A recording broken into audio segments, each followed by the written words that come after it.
ओम एहि स्तोमा अभिस्वराभि गृणीह्या रुव ब्रह्म चनु वसु सचेन्द्र यज्ञम च वर्धय। आ जाओ, स्तोमों को अभीष्ट स्वर दो। जैसा ग्रहण किया जाना चाहिए वैसा ग्रहण करो, शब्दायमान हो। ब्रह्म को और हमारे यज्ञ को हे वसु संयुक्त हो, हे इंद्रियों को वश में करने वाले, और अभिवृद्ध करो। ये ऋग्वेद के पहले मंडल के 10वें सूक्त का चतुर्थ मंत्र है। इस मंत्र के ऋषि हैं भगवान मधुचंद्र वैश्वामित्र। देवता है इसका इंद्र, इंद्रियों को वश में करने वाला। छंद है इसका भूरिक उष्णिक, और स्वर है इसका ऋषभ। ऋषि मुनियों ने ऐसे अनेकों ग्रंथ लिखे हैं और अनेकों विद्वान इस विषय में हमें समझाने के लिए उपलब्ध, हर काल में उपलब्ध होते हैं। पर इसके लिए हमें स्वयं अपने स्तर पर प्रयास करना चाहिए, क्योंकि जीवन हमारा है, इसलिए हमें ही आगे बढ़ना पड़ेगा, हमें इसके लिए प्रयास करना पड़ेगा। हमें अपनी पसंद और नापसंद स्वयं अपने स्तर पर समझना पड़ेगा, निश्चित करना पड़ेगा। तो जब तक हमारा रास्ता ही स्पष्ट नहीं है, निश्चित नहीं है, तो हम किस दिशा में चल रहे हैं, कहां जा रहे हैं, हम इन सब बातों से अनभिज्ञ होंगे। वेद एक व्यवस्था प्रदान करता है। वैदिक जीवन शैली एक व्यवस्था प्रदान करती है, एक व्यवस्था है ये, और व्यवस्था के अंतर्गत व्यक्ति की जो भूमिका है, व्यक्ति को उस भूमिका को अदा करना पड़ेगा।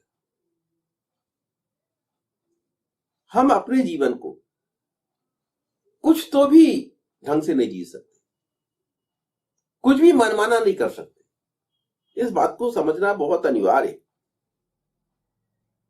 अगर जीवन में सफल होना है तो इन सब बातों को समझना पड़ेगा, और वेद में यही सब बातें वेद मंत्रों में बताई गई। अतः इस विषय में उसके मस्तिष्क में कोई भ्रम या उलझन नहीं होना चाहिए कि ईशान के कार्य क्या है और व्यक्ति के कार्य क्या है, व्यक्ति के स्वयं के कार्य क्या है और ईशान परब्रह्म परमात्मा के क्या कार्य है। इस विषय में व्यक्ति के मस्तिष्क में कोई उलझन नहीं होना चाहिए, ये बिल्कुल स्पष्ट होना चाहिए। और व्यक्ति को क्या करना है? व्यक्ति को केवल जो उसका काम है वही करना है, क्योंकि बाकी सृष्टि बिल्कुल नियमानुसार कार्य करती है। अगर हम अपने जीवन में असफल हैं तो उसके उत्तरदायी हम ही हैं। हम अपनी भूमिका सही ढंग से अदा नहीं करते, या हमने अपनी भूमिका सही ढंग से अदा नहीं की। व्यक्ति के साथ समस्या क्या है? समस्या व्यक्ति के साथ यह है कि व्यक्ति अपनी गलती कभी स्वीकार नहीं करना चाहता। हमने जो गलत किया, हम अपनी उस गलती को स्वीकार करके आगे उसे सुधार सकते हैं।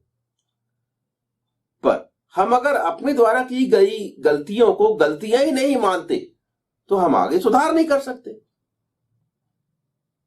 और जब तक हम सुधार नहीं करेंगे तब तक हमारी स्थिति में परिवर्तन नहीं हो सकता।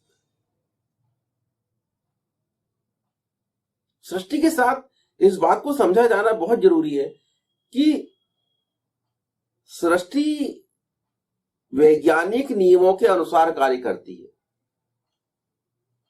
वहां आपकी भावनाओं के लिए एक सीमित स्थान है।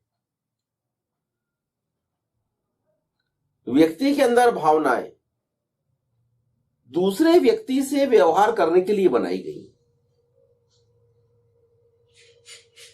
पर जीवन में सफल होने के लिए व्यक्ति को तथ्यों का जीवन में पालन करना पड़ता है। सफलता तथ्यों पर चलने से होती है, तथ्यों को मानने से होती है। सफलता तभी मिलती है जब हम अपने जीवन में तथ्यों का पालन करते, तथ्यों पर चलते। भावनाएं व्यक्ति के अंदर होती हैं दूसरे व्यक्ति से व्यवहार करने के लिए। एक इंसान दूसरे इंसान से जब व्यवहार करता है तो वहां भावनाओं की जरूरत है। पर वैज्ञानिक व्यवहार क्या है? ये तथ्यों के आधार पर चलता है। विज्ञान क्या है? सृष्टि के नियमों की जानकारी, विशिष्ट ज्ञान कि सृष्टि के नियम क्या है। सृष्टि के नियम जहां बताए जाते हैं उसे विज्ञान कहा जाता है। तो मानव जीवन एक वैज्ञानिक पद्धति से चलता है, एक व्यवस्था के अंतर्गत चलता है। वेद में एक व्यवस्था बताई गई। धर्म क्या है? धर्म एक व्यवस्था है। धर्म एक जीवन शैली है। जितना हम व्यवस्था को मानेंगे, जितना हम नियमों को मानेंगे, उतना हम उससे लाभान्वित होंगे। यह धार्यति सा धर्म है। वैदिक व्यवस्था में धर्म का मतलब है नियमों का पालन करना, व्यवस्था को मानना। धर्म कोई ऐसा कार्य नहीं है जो बुद्धि विरुद्ध हो। धर्म कोई ऐसा कार्य नहीं है जहां आपको अंधी भावनाओं की जरूरत हो।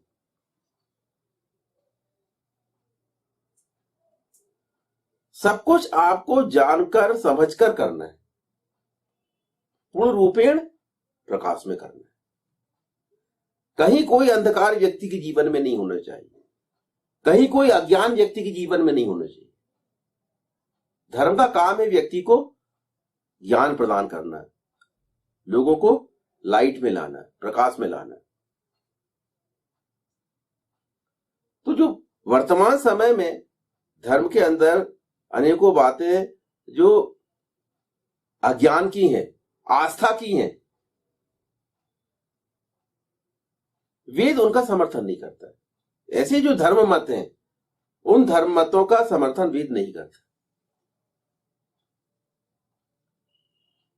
आस्थाएं होनी चाहिए, किंतु आस्थाएं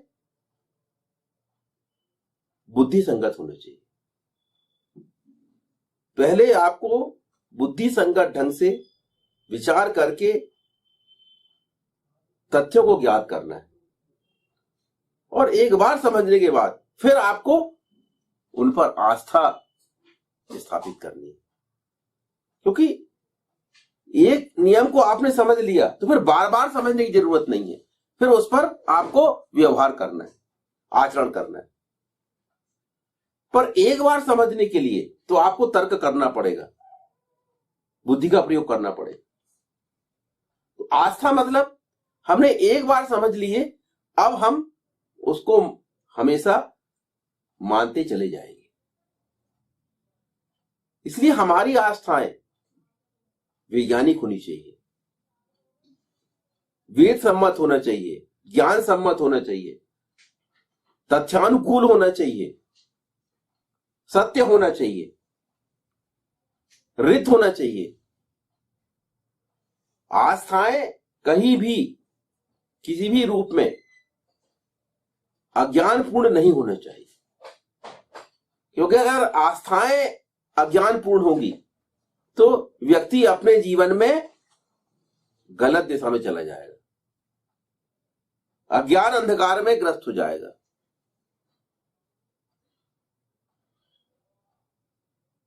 इसलिए वेद स्पष्ट बात करता है, अंधम तमः प्रविशन्ति ये अविद्यामुपासते, स्पष्ट वेद मंत्र। तो हमें कहीं भी अंधकार में ग्रस्त नहीं होना है।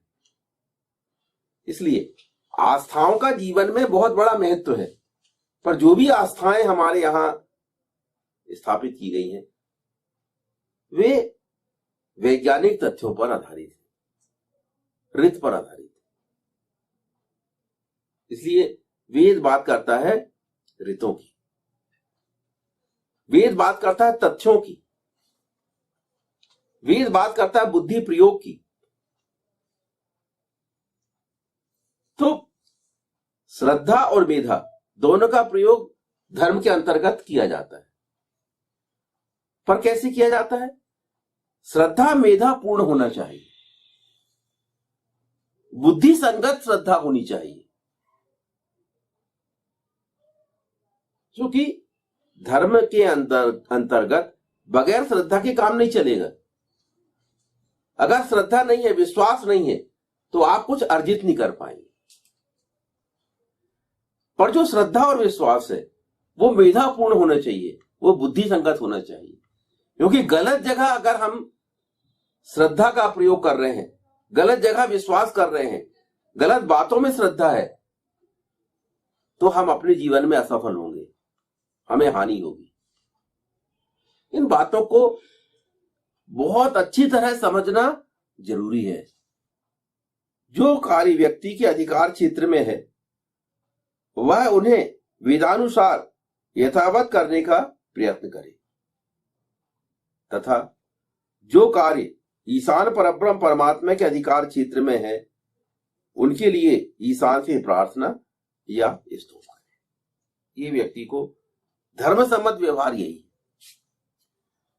जो कार्य हमारे जीवन के लिए आवश्यक है पर हम उन कार्यों को नहीं कर सकते, वे कार्य हमारे अधिकार क्षेत्र से बाहर के हैं, तो हम उस विषय में ईशान परब्रह्म परमात्मा से स्तोम करें। और जो कार्य हमारे अधिकार क्षेत्र में हमें ही करना है, तो हम उन कार्यों को कैसे कर सकते हैं ये हमें याद करना चाहिए और उन कार्यों को पूर्ण करना चाहिए। पर हम उन कार्यों के लिए भी अगर ईशान ही वह कार्य करे, हम यह रास्ता देखते रहेंगे, तो हम असफल होंगे अपने जीवन में। क्योंकि यह कार्य विभाजन वैज्ञानिक ढंग से किया गया है। सृष्टि में कार्य विभाजन है। सृष्टि में प्रत्येक व्यक्ति की भूमिका निश्चित है। सृष्टि की व्यवस्था में कोई कमी नहीं निकाल सकते आप, एक सुनिश्चित व्यवस्था है।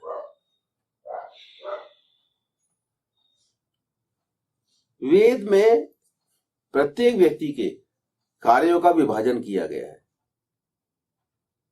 स्पष्ट रूप से बताया गया है कि किस व्यक्ति का क्या कार्य है, पुरुष का कार्य क्या है, औरत का कार्य क्या है, ये बताया गया। फिर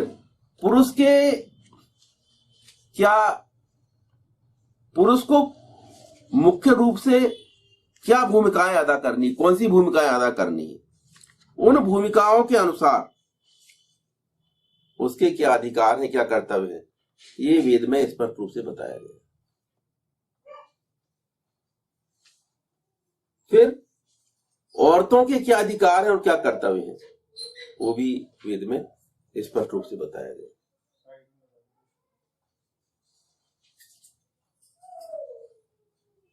तो हर भूमिका क्या है उसको वेद स्पष्ट रूप से बताता है।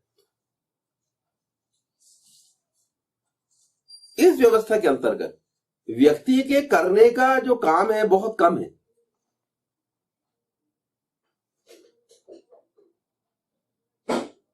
पर चूंकि हमें सही जानकारी नहीं है, इसलिए हम अनावश्यक रूप से तनावग्रस्त रहते हैं।